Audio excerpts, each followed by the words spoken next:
Persons with disability are the world's largest minority. They're disabled by society, not just by bodies.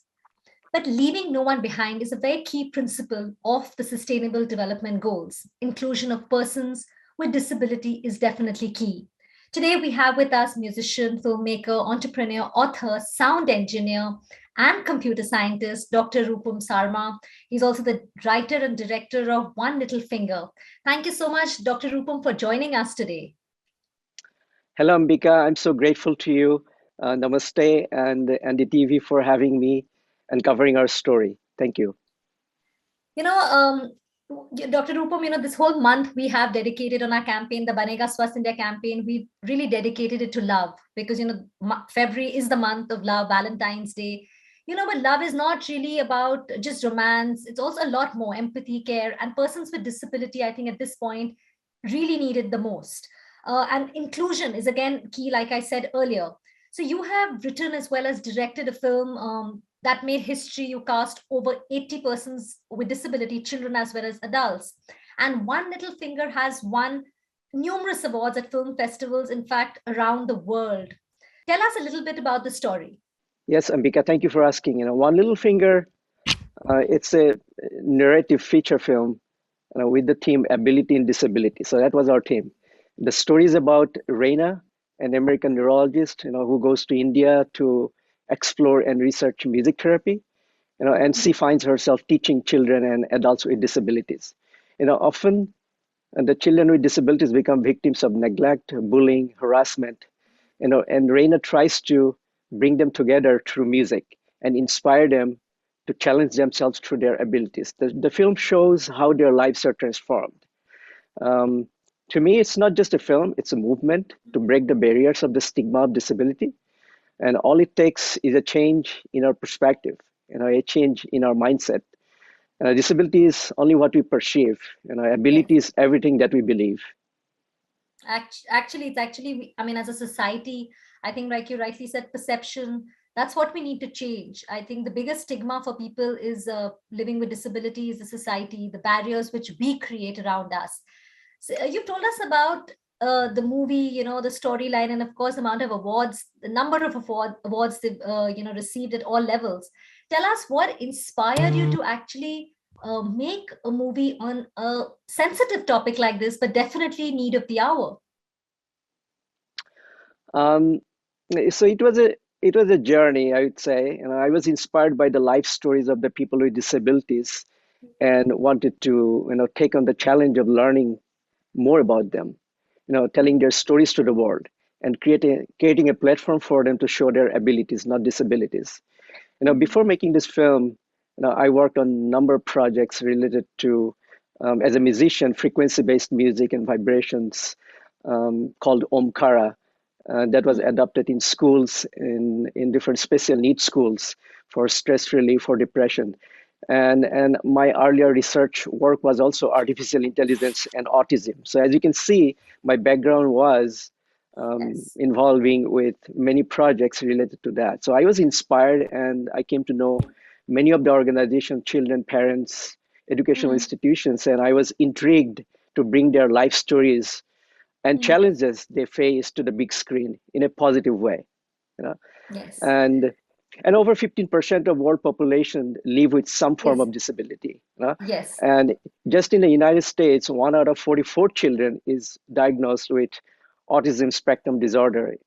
And Mm, people are disabled not just mentally, physically, and emotionally by society itself. yes. And disabilities, it's not a charity. It's a Mm, human rights issue, and yes. and we have moral responsibility to help them, and we all rise by lifting others. I think that's really well put because what you said, it is a human right. I mean, well, that's why we say we cannot afford leaving anybody behind. We've also been, I was reading about it also, how it affects the economy, the GDP. We are going to be talking about that. You did say about music.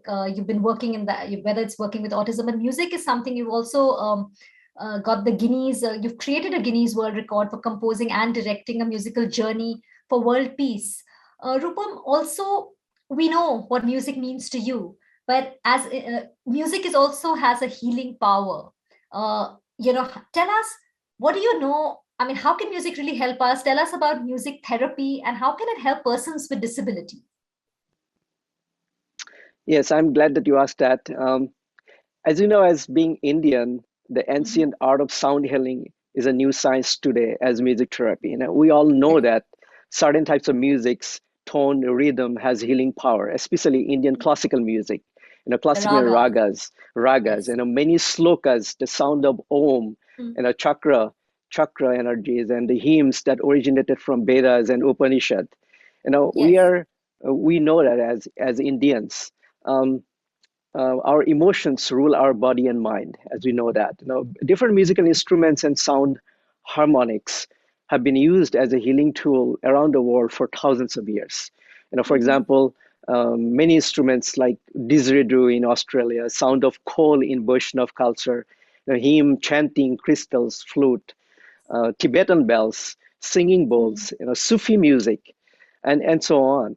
And we see many different mathematical and geometrical patterns in the nature as well, and the nature has music as well. So all of this combination of those in becomes a music therapy in a Yeah. loose term, and we have been experimenting with different frequencies and vibrations and see what it can help. So as I said, my earlier project, Omkara, was used in different schools and there was great results coming from those exercises in schools and after school programs. But I wanted to take one step forward, trying to see what happens in the brain.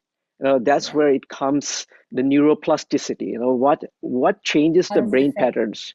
Yeah, Yes. what affects brain signals? Yes, we can say that music heals, but what is the Mhm. proof? I want to take a scientific approach to it and Mhm. see, can we see the brain patterns and can we replicate that from one person to another? That's what we're working on. I mean, that's really well explained. I mean, just going back to the movie, working with 80 persons with disability, and anyway, it's difficult to work with children. And when we're talking about adults, how challenging was it? Because I was reading it took you 5 years to complete the film. Yes, it was quite challenging to start with, Mhm. many unknowns. As we had many children and young adults with various Yeah. disabilities, that was a challenge. Because of various disabilities, many Mhm. people had cerebral palsy, um, could have hearing impairment, visual impairment. They could not see, could not Mhm. talk, and some of them has mental disabilities and other forms of disabilities. So that was definitely a challenge for us. It took so long because we tried to understand them. I had a great team. We worked together as a team. I do not want to take all the credits. So we all worked together and trying to conduct some workshops and help them to train and teach them how to act, how to communicate, um, how to be in front of camera, and Yeah. many other those things that we try to teach them. And there's challenges coming from and a lot of hurdles that we have to go through. Um, I can share one of the stories that might be interesting to you. Yes, of course, There, please. and when we started this project and we approached some of the financiers, investors, and they liked the story, they said that yes, go for it. And we started making this film. Mhm. Because I was writing a book before that, and they write this story, they write the screenplay. Yeah. So while we were working on the project, and after seeing that the challenges that we have gone through, they did not like that. They said that it's going to fail and replace all the children with professional actors. Otherwise, they're not going to fund this. And I Yeah. refused. I refused. I said, okay, the whole purpose of this film is ability and disability. If we Yes. want to hire professional actors, that defeats the purpose of this film. So I'm not going to do that. Absolutely. So they walked out of it, and we continued, and that actually took more time than we anticipated. So actually, Sayom Dev was leading in the leading actor's role, and he also won the award. He told us, for him to memorize, to understand the script, learn it, and then to perform in front of camera, right? That was a Yes, challenge. But that and was even for challenge. you, I mean, tell us, I mean, I'm sure there were incidents. So again, finance getting off, or somebody that is again a societal again a challenge. But also when you're talking about interaction, like if somebody couldn't hear, how were you giving directions? I mean, these were all, I think, things which, I mean, it's not easy to, because again, it's not something which is some you're doing on often. I mean, if you're directing a person with a hearing issue, how is he listening to your commands? Um, it was challenging, no doubt about it. So it was a learning curve for my team and me to understand each of them. As you said, someone who has the hearing impairment, how can we give direction? Uh, Yeah. and it was an experiment for me. Mm-hmm. Just to give an example, of Vinaya, she's an actress from South India, Mm-hmm. and she cannot speak and she cannot hear. Um, Even with her hearing devices, she can hear only like a buzzing sound. She has no understanding of words, no understanding of modulation of words. She Yeah. cannot hear song or anything like that. So it was a Mm-hmm. challenge. So, but thankfully she can read words. This like simple English words she can write, she can read. And what we did, we presented her some words so that she understands. Say, cry. She knows what the crying means, The or read action. the actions. Yeah. So we had to find ways to communicate to her. And initially, Mm-hmm. I had challenges. I tried to use sign language that did not work well either in a film situation. Mm-hmm. And I realized that her technique was finding the vibrations. I did not understand that initially, but they have a strong capability of understanding or finding, tuning with the right vibrations of people. If she touches you, she can feel your vibration. She can read your lips, lip syncing. That she can do. So Understanding, those. I think you must have really understood them well. So that's what, our theme of the month, that's why it is. It's all about love and empathy, care, recognizing the ability. In fact, Dr. Rupam, when we talk, I mean, obviously the theme of the film was ability in disability, and you worked closely with them for 5 years. So how important is it to empower people with disability? I mean, to believe in them. um, Empowering means giving them independence. Mm, you know Take them out of the box so that they can do anything they want to do in this life. If we can let them do whatever they want to do, do not focus on the disabilities. Find things that they're passionate about, they love to do. And if we can help them to get there, and that means giving them independence to do what they want to do. And mm, of course we need to give them a reasonable platform to succeed. Give them yes. reasonable accommodation in any Mm, situation, where it's a workforce or acting or the media field. We have to adjust to some extent. yes. It's all about creating a better society, loving and Yeah. inclusive society, as you said. People Yes. with disabilities have fewer opportunities to learn or get a job. And when I asked Mm, many people, Dan, Jiza, and many others, they mm, said, we want to be independent. We need to get a job. yeah. And most of them are underemployed or unemployed, as you see. Yes, that's a huge challenge Yeah, because they and they don't want to get be the same. independent. Yes, and that independence. So when we talk about inclusion, again, how can we really ensure that persons with disability have access to resources and opportunities? I mean, whether it's employment, whether it's accessibility to go anywhere, because there are so many challenges at every point in their life. So how can we make sure that they are really included in the true sense? Inclusion, again, saying that they're part of the society, but honestly, how can we if I can, I mean, how can we really include them in the true sense? Um, yeah, it's definitely it's a human rights issue, and we need to work together as a society. If we do not Mhm. do anything, there is a cost of exclusion. There is Yes. a huge cost of exclusion. As you said earlier about Mm. GDP, yes, absolutely. If some percentage of 23 million disabled people in India join the workforce, or 15% of world population join the workforce, see It what will happens. affect They will impact. Yes. contribute to society as taxpayers. and have a positive impact on GDP. In terms of, we need to raise awareness, create a competency-based education model. And I strongly believe that we need to have a non-traditional model, a competency-based educational model, so that we can train them with job-oriented skills and Skills, connect yeah. with employers and government systems, providing some reasonable accommodation for them to succeed. Government can take steps to build ramps in public places, and with advanced technology these days, with artificial intelligence, we can build assistive devices, that can definitely help them with whether it's prosthetics or hearing devices or visualization techniques. But we Yeah, need to so that they're find a not. different. Yes, and they're independent in every aspect, like you rightly said, and definitely technology as well as education are the key here when we're talking Yes. about really accessibility. Just something again I would want to know about. Tell us the aim of One Little Finger Global Foundation. What is it about? We started this nonprofit foundation, and our goal is to create an inclusive platform for all, whether it's persons with disabilities or underserved communities or underprivileged communities. We work with all of them.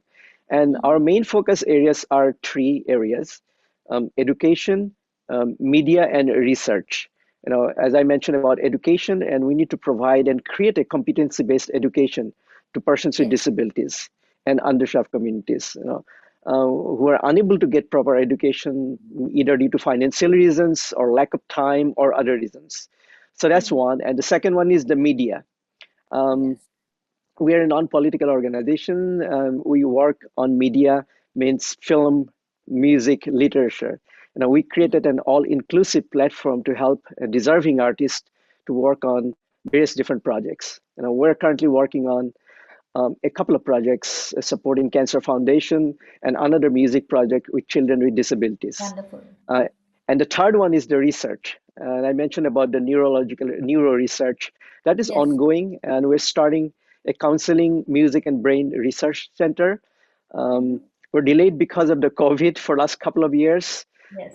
but we're still continuing our neuro research, and we hope to experiment with various activities and music to see how we can stimulate neurons that could help with focus, attention, or early intervention with autism and mental depression. And those are the three main focus areas for our foundation. Wonderful. In fact, wish you all the best for the research, which is really happening. I think that can be a real breakthrough. Just a last question, Dr. Rupam. You were born in India, in Guwahati, and now you're in California. When we, of course, we've understood about the work, the movie. When we are specifically talking about persons with disabilities, how different is the approach in both the countries, where you're living now and where you were really born? Yes, I was born in Assam, Jorhat. um, I think the world has changed. What we have seen back in those days when I was growing up in India, um, there is a misunderstanding of them. And I would say we kind of single out as persons with disabilities back in those days and other countries. I have seen similar situation in other countries as well. They have challenges to find opportunities. But think about it for a second here. When we talk about race, color, religion, and all of those areas, what do we talk about? We talk about the general population. And think about when we talk about disability.